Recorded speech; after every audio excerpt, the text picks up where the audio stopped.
Salut, je suis Mala Sorel, responsable QHSE chez Moavis Construction. Et aujourd'hui, je vais vous parler de comment gérer les anomalies en entreprise. Imaginez un collaborateur qui laisse traîner les câbles électriques sur les voies d'accès. Cela peut créer une chute de plombier. Alors, une anomalie, c'est quoi? C'est tout simplement un écart par rapport à ce qui est prévu, attendu ou normal. C'est également un problème potentiel qui pourrait conduire à une non-conformité si cela n'est pas corrigé à temps. Nous pouvons trouver les anomalies dans plusieurs domaines, à savoir le domaine de la qualité, l'hygiène, la sécurité et l'environnement. Comment faire face à une anomalie?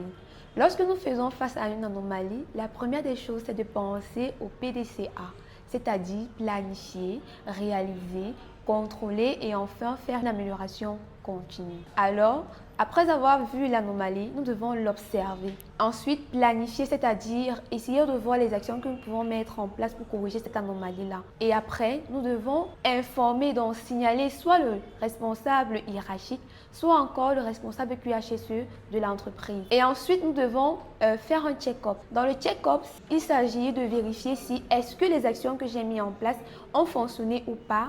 Et enfin, si cela a fonctionné, nous clôturons l'anomalie et nous faisons une amélioration continue par la suite. Pourquoi c'est important de remonter les anomalies dans une entreprise? Tout simplement parce que lorsqu'on remonte les anomalies à temps, cela permet d'éviter les incidents. Je vais prendre tout simplement un exemple. Nous avons sur le chantier des plans. Au bureau, les ingénieurs responsables d'envoyer les plans à jour ne l'ont pas fait et on se retrouve en train d'utiliser les anciens plans pour faire par exemple de la maçonnerie et ensuite on se rend compte qu'en fait c'était pas comme ça qu'il fallait le faire et l'entreprise est obligée de casser. Et lorsqu'on casse, on a les pertes de temps et d'énergie et ensuite les pertes d'argent. Il est important de remonter les anomalies à temps parce que ça permet également d'éviter les accidents. Je vais prendre un exemple.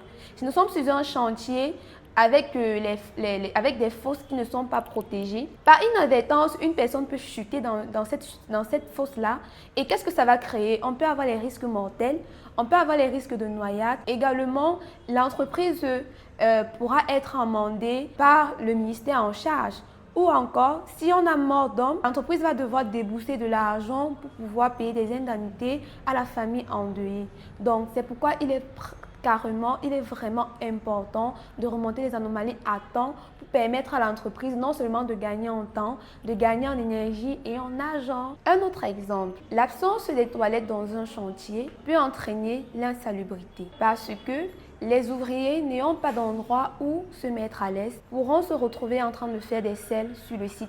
Et ce qui est vraiment désagréable. L'entreprise pourra être amendée par les autorités en charge de la santé, sécurité et l'environnement et potentiellement cela détruira l'image de marque de l'entreprise. N'oublions pas que remonter les anomalies n'est pas qu'une affaire d'une seule personne mais une affaire de tous. Alors, dites-moi dans les commentaires quelles sont les anomalies que vous rencontrez en entreprise afin que l'on puisse discuter ensemble. Merci.